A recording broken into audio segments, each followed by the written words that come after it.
Strange Talk with Doc. First things first, happy Labor Day to you people. Be safe out there, stay hydrated out there, enjoy yourself if you're going to a cookout, a parade, or whatever you're doing. Just have a good Labor Day. Enjoy having a long 3-day weekend. And if you got to travel, travel sober, especially if you're behind the wheel of a car. So we're going to go back to basics here for this episode. We're going to deal with what's going on in the world. We're going to deal with what's going on in the news. We're going to deal with some sports. We could talk very little bit about life, television, and some music. I ain't got no knowledge to kick to you this episode. I ain't got no special topic or subject matter that I'm trying to get across. We just want to talk about the show. So this week we had Hurricane Idalia. She was a mess. She tore up Florida. I believe there was also a Hurricane Hillary that hit the West Coast. Thank God there wasn't a lot of deaths, but there's always loss of property. It's one of the reasons I could never live in Florida. I could be a multi-gazillionaire. Florida, not only because of their politics, but because they're always constantly getting tropical storms and hurricanes. And I've lived in Florida twice, just to let you know. I lived in Orlando. I did live in Orlando, and I did live in the Tampa area. So I have lived in Florida. It's too hot for me. I'm a northern boy. I'm from New York. I'm a Brooklyn boy. I don't like that kind of intense heat when it happens, too much rain. But like I said, I hope that everybody's there and they're fine. And that our United States government will kick in to make sure that its citizens are well taken care of. This week, we lost the guitarist from Dire Straits. His name was Sonnie. He died at the age of 68. Sonnie must have been a hell of a guitarist to be playing with Mark Knopfler on a nightly basis. I love Dire Straits. If you don't know their music, you should probably educate yourself on their music. They had more than Money for Nothing. They were a very good band. The music is beautiful. So if you get a chance, check them out. Now, a young lady I didn't really get to speak about previously because I really didn't educate myself on it. Kiya, or I hope I'm saying that right, Kiya Young, 21-year-old pregnant woman, a mother of two, was shot and killed by police in a Kroger's parking lot. I don't know what we have to do in this country to get to the point where it's never shoot first. I don't know the circumstances. I don't know if that cop legitimately felt in danger of his life or he couldn't have pulled out his baton and broke a window. I don't understand how even a shoplifting incident becomes a judge, jury, and then executioner situation. So two young children and an unborn child lost their lives. And it hasn't been really much mess made of this. There hasn't been a lot talked about this. And this is just another incident. So I say rest in peace, Miss Kiya Young. Jimmy Buffett, you know him from Margaritaville, also is 5 o'clock somewhere. To me, which means more. That just says, why are you drinking so early? Well, it's 5 o'clock somewhere. I hope he made a ton of money off that statement because that statement was used and is going to be used, and it's used every day somewhere at some point in time during the day. He died at the age of 76. Gil Brandt died at the age of 91. You say, who the hell is Gil Brandt? Well, if you're a football fan, he helped craft the American team image for the Dallas Cowboys. He's a Hall of Famer. He's in the Cowboy Ring of Honor, and he died at the age of 91.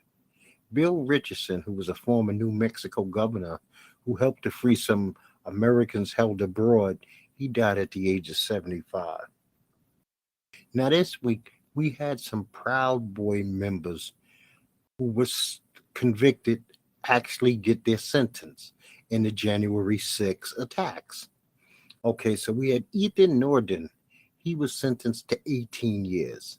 Dominic Pizzola, who helped with the breach. He's the dude who smashed the freaking window that allowed them to get in the building. He received 10 years. Now, this Enrique Torrio, his sentencing was delayed due to the fact that his judge took ill or something like that. I don't know what the real story is, but I never understood the Power Boys. The Proud Boys come off as a racist organization, yet and still they have this very, very brown skinned Enrique Torrio as their spokesperson slash leader.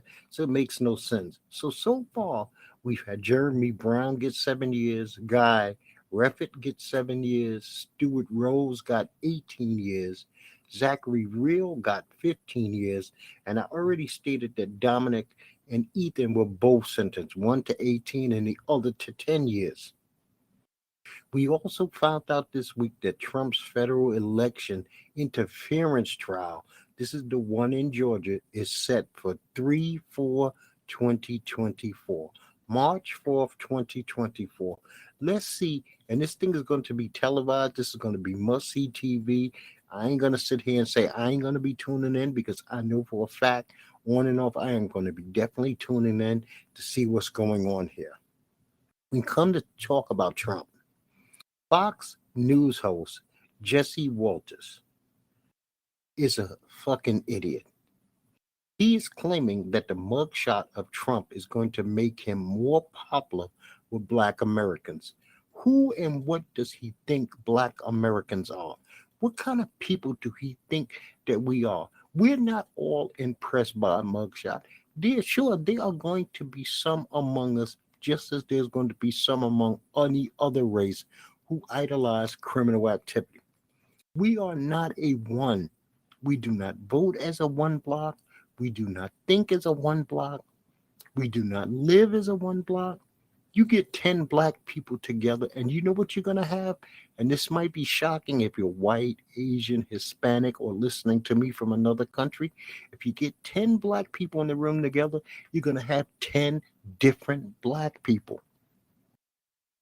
Let me say that again. You're going to have 10 different types of Black people. They're not going to have the same religious background. They're not going to like the same foods. We do not culturally do everything monolithic. We are not those people.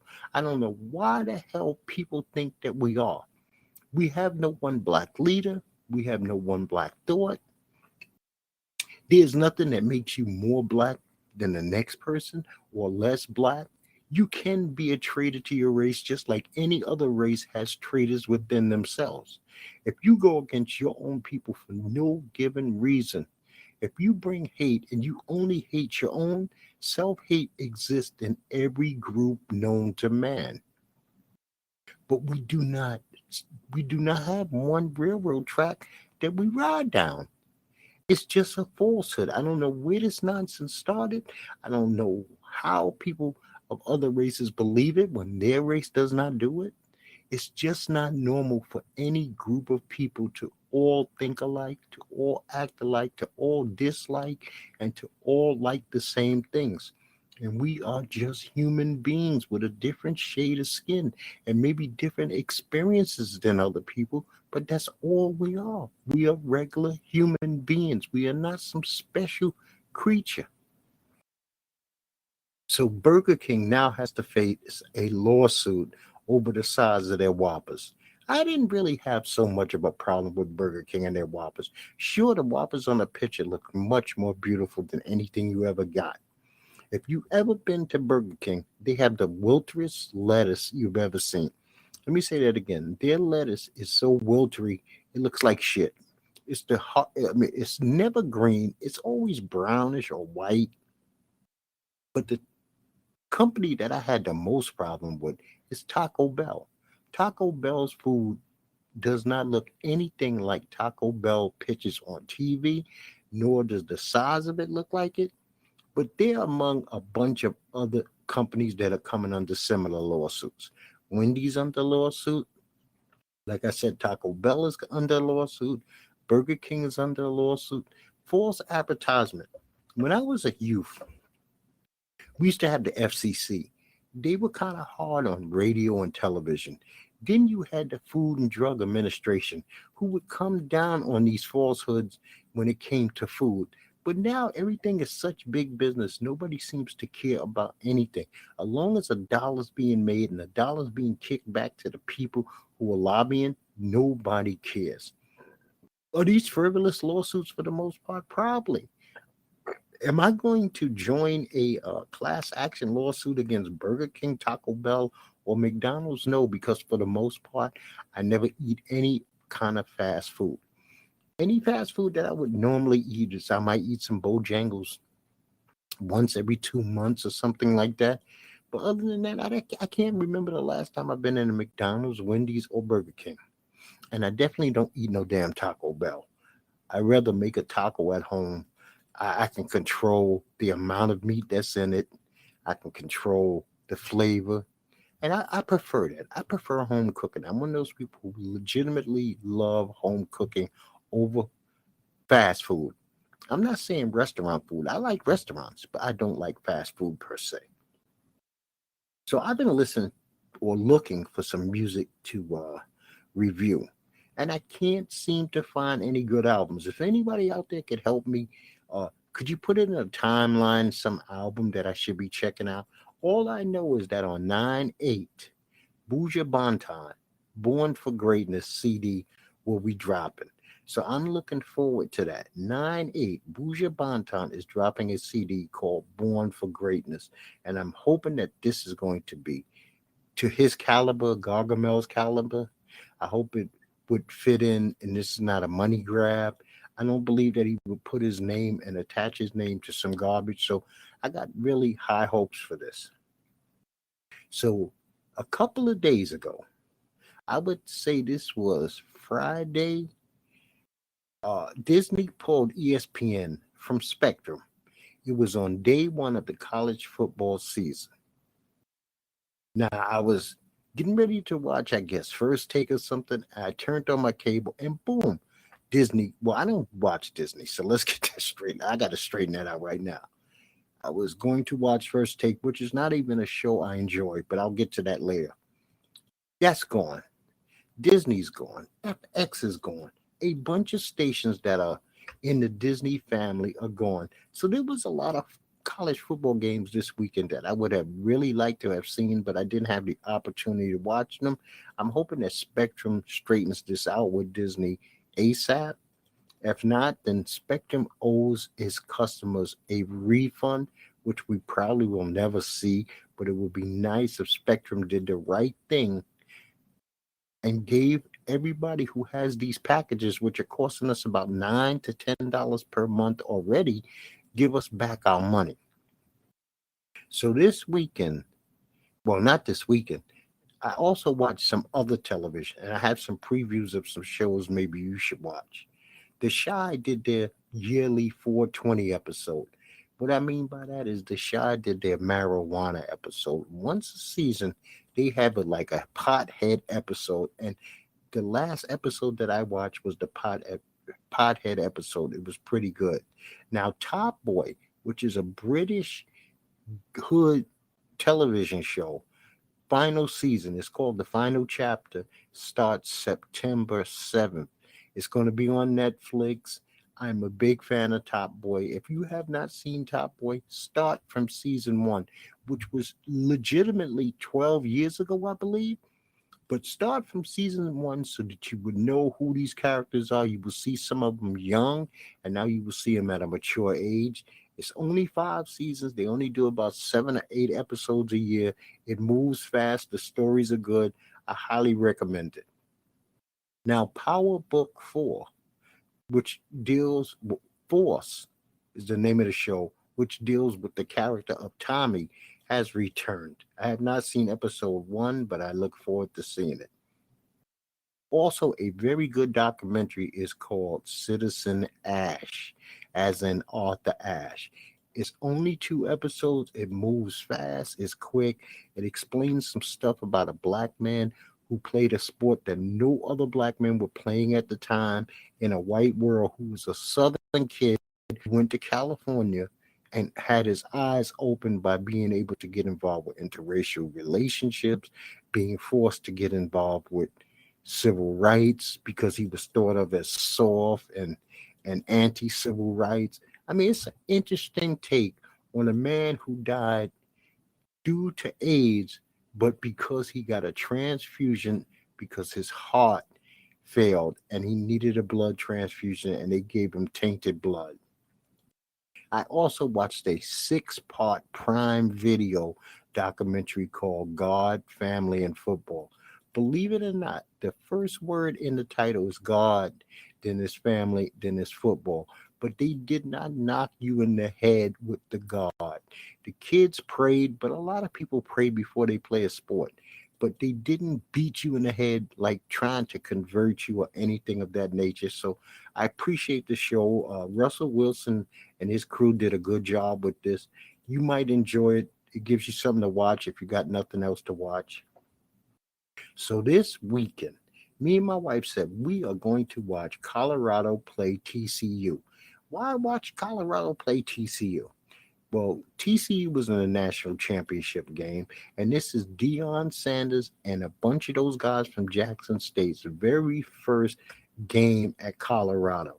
And what a game it was. This was a fantastic game.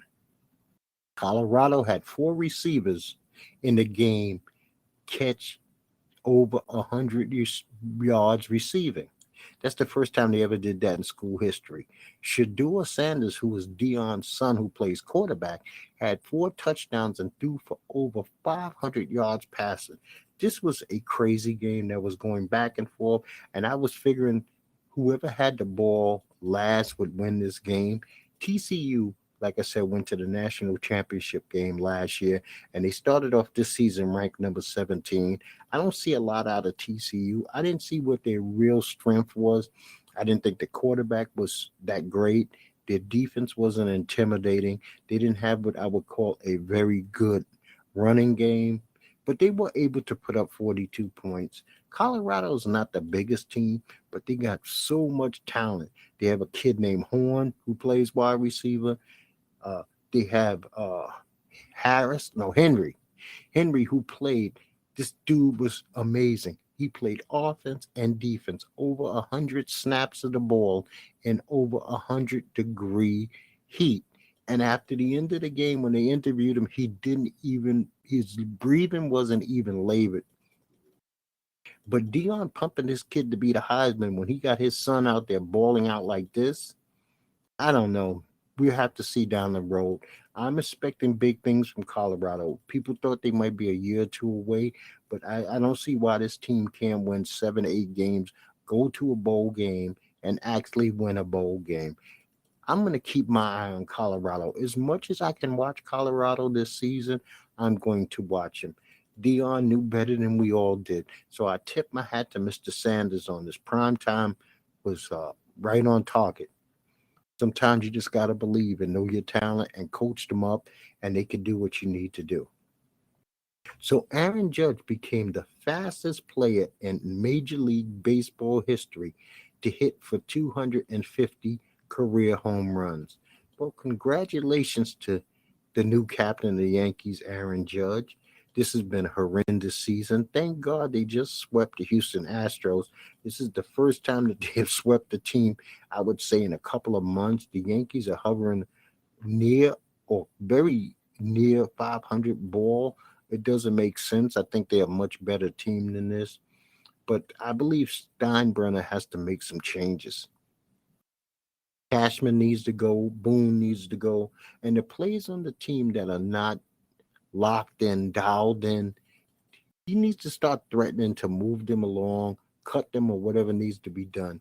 And I'm going to say this, and I've said this before, the Yankees have got to become a little bit more relaxed with their antiquated policies. Allow guys to wear beards. Allow guys to have dreads. Allow guys to have their name on the back of the uniform. If you can have some giant ass sponsor on the uniform, let guys be free, because you know what? They're playing against guys who are playing free and looking free and wearing their jewelry, and that's what they want to do. Maybe some guys don't sign with the Yankees because of the rules and regulations. So we've had the Ryder Cup team picked. And the Ryder Cup team is going to be Scotty Scheffler, Wyndham Clark, Brian Harmon, Patrick Chanley, Max Homer, Xander Schauffele, Brooks Koepka, Jordan Speed, Colin Morikawa, Sam Burns, Ricky Fowler, and Justin Thomas. As far as I'm concerned, Keegan Bradley, Cameron Young, Tony Finau was snubbed, and Lucas Glover. Lucas Glover was one of the hottest players on the tour to end the golf season. He's an older dude, but I believe that he should have been considered. Now, Liv did the right thing. They said that they will have no Liv golf players on their team, which means the U.S. team should have did the same thing. No way in the hell Brooke Koepka should be on this team when he represented Live Golf. I don't understand that, but this is big business, and this dude wants to win. And I don't think that he made the right choice with Justin Thomas. Justin Thomas played horribly. If you take Brooks Koepka and Justin Thomas off of this list, you might be able to get Tony Finau, Cam Young, Lucas Glover, or Keegan Bradley. Any combination of those four, you can come up with two viable candidates that should be on this team, who deserve to be on this team. So this week, we had a lot of drama between Jack Perry, which is Jungle Boy, and CM Punk. These are AEW wrestlers. So they have some kind of kerfuffle in backstage at their last pay-per-view a week ago from London. CM Punk was officially fired on Saturday from AEW. CM Punk seems to be nothing but trouble. He's in his mid-40s now. He's not who he was, but he still believes he is that dude. And I don't believe he's that dude at all. I think the world has moved on from CM Punk. He hurt himself with the UFC when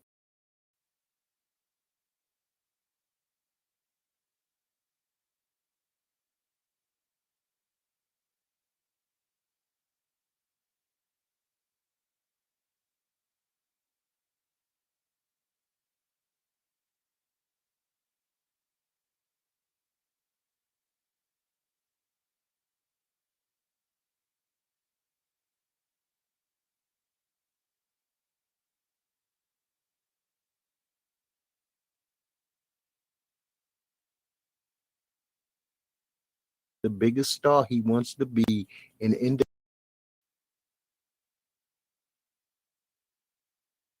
the nest to just cause havoc in a place that seems like it's flowing so well, which is the WWE.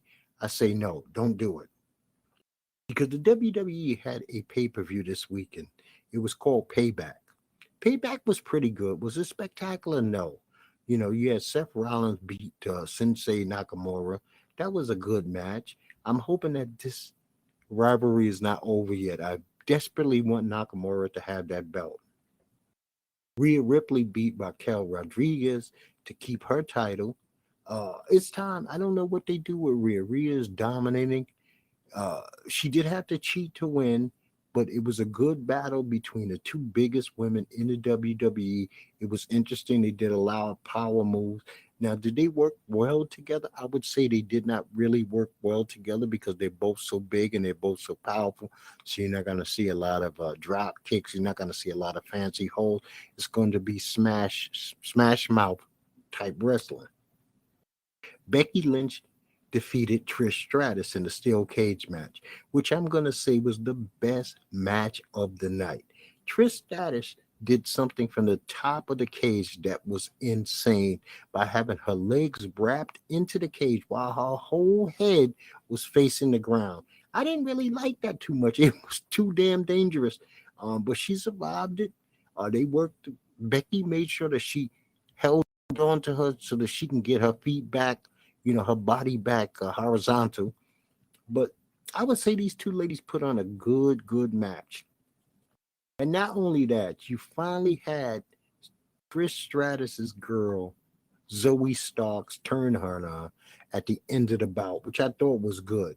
Now you can maybe have Zoe and Trish for a little while. Well, Trish is going to take time off and go back to her family.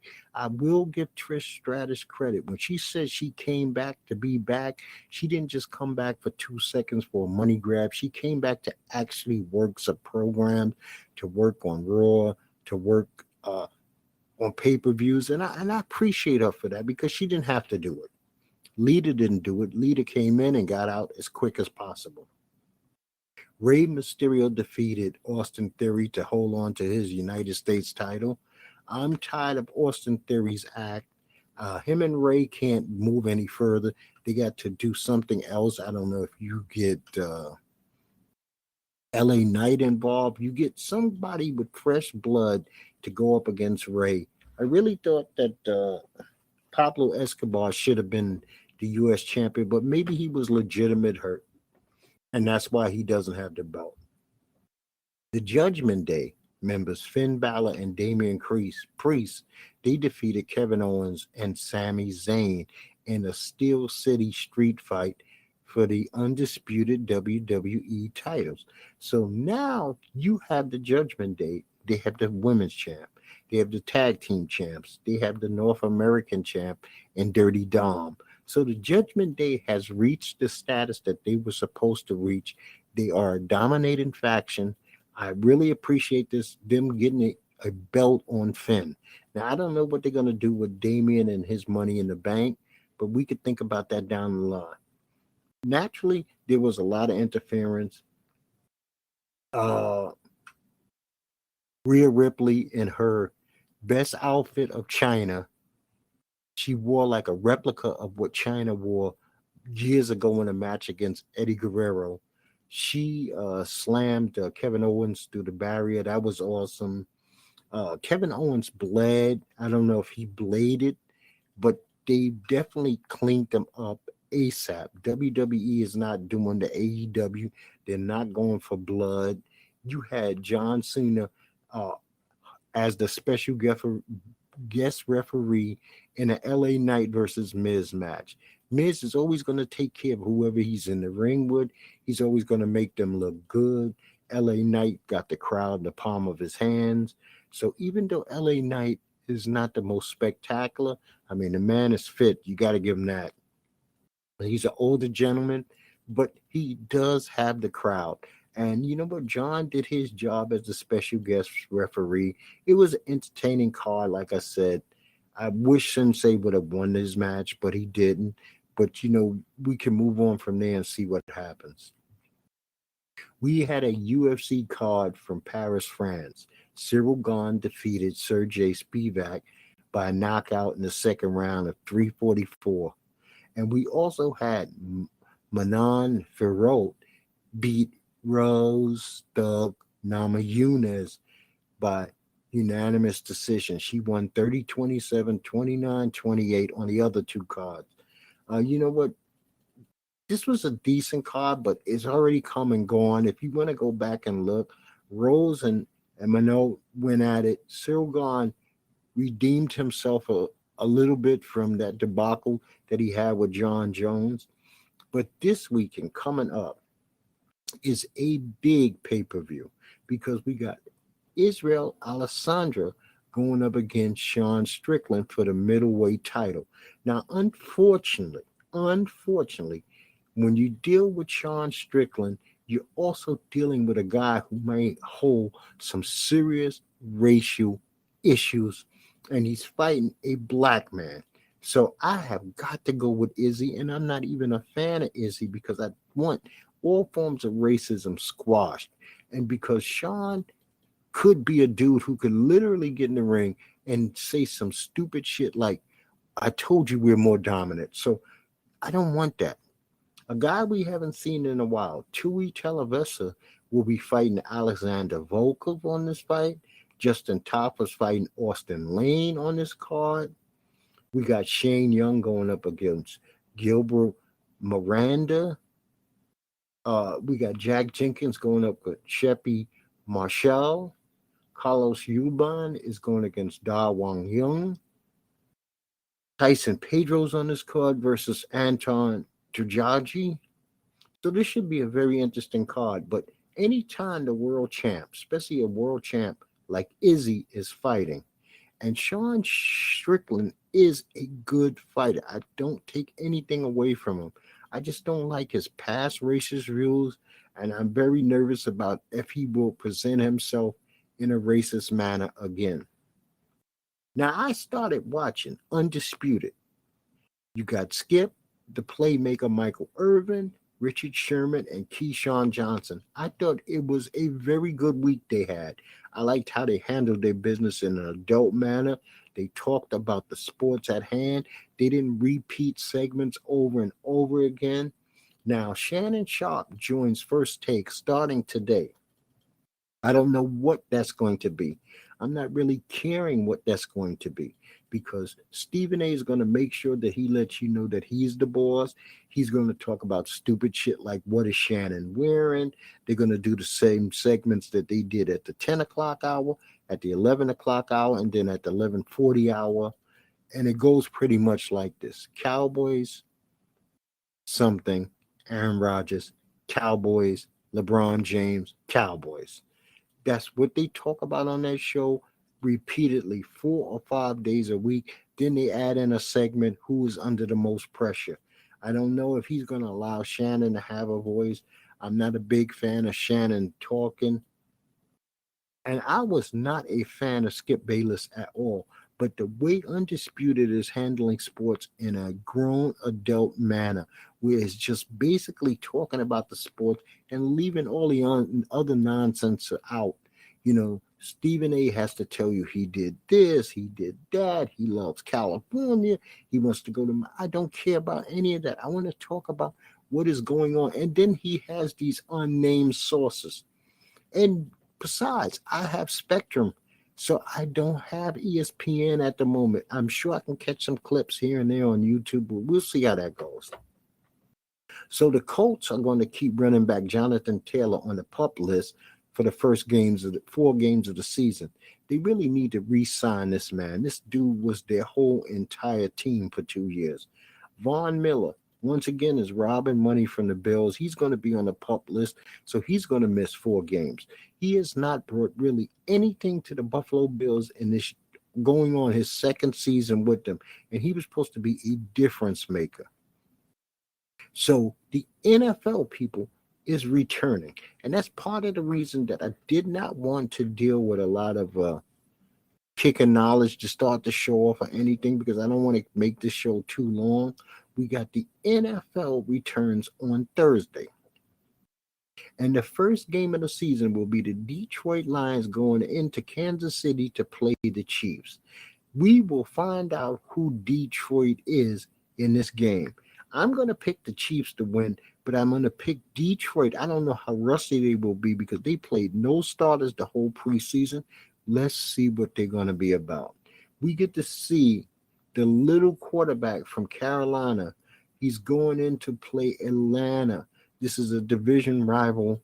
I got to go with Atlanta at home in this game. We also have the battle. That's a Sunday game. Now we're on Sunday games. We have the Battle of Ohio. You have Cincinnati going into Cleveland. I'm hoping that Joe Burrow is healthy enough to play Sunday. But Cleveland, we don't know what Deshaun Watson's going to be. I think Cleveland's going to be a lot better team than they were last year. But I like the Bengals in this one.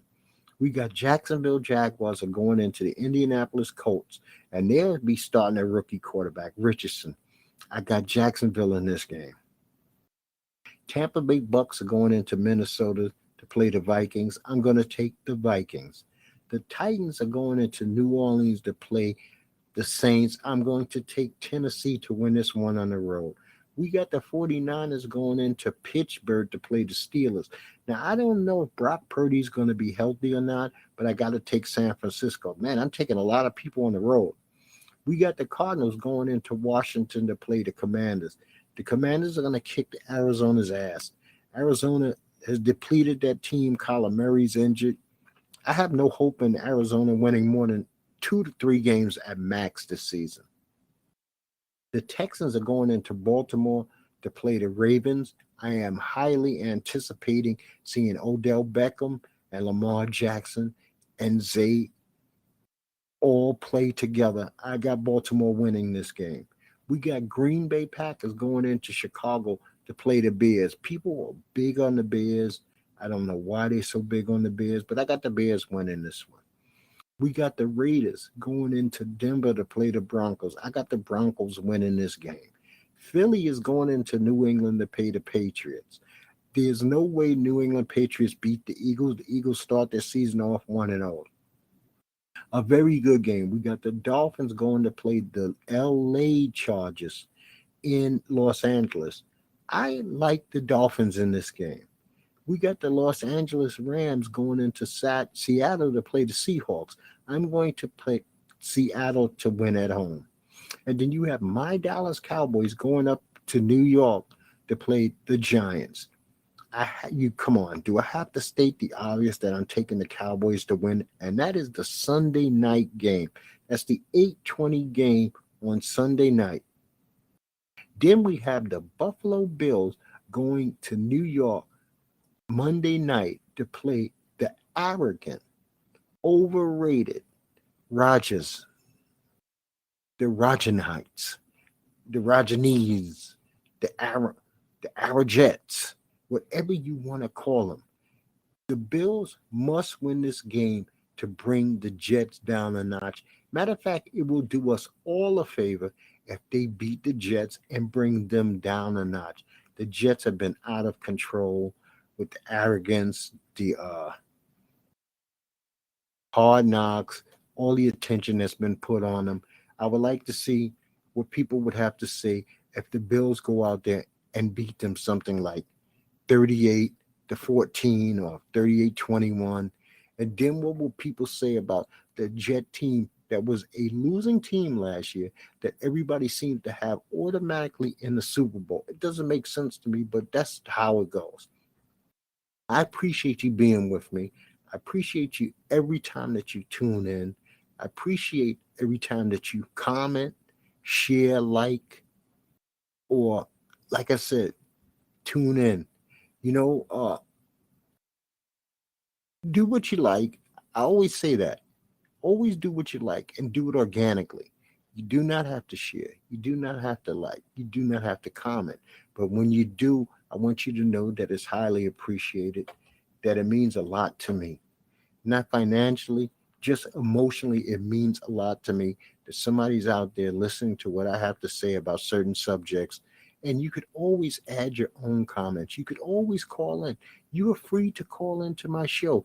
There are links that will show you the time and date that I am appearing and what I'll be talking about. And I'm going to tell you, like I tell you each and every time, people, once again, enjoy your holiday. Be safe out there. Don't drink and drive. But I'm going to end this by telling you peace to you and peace to yours.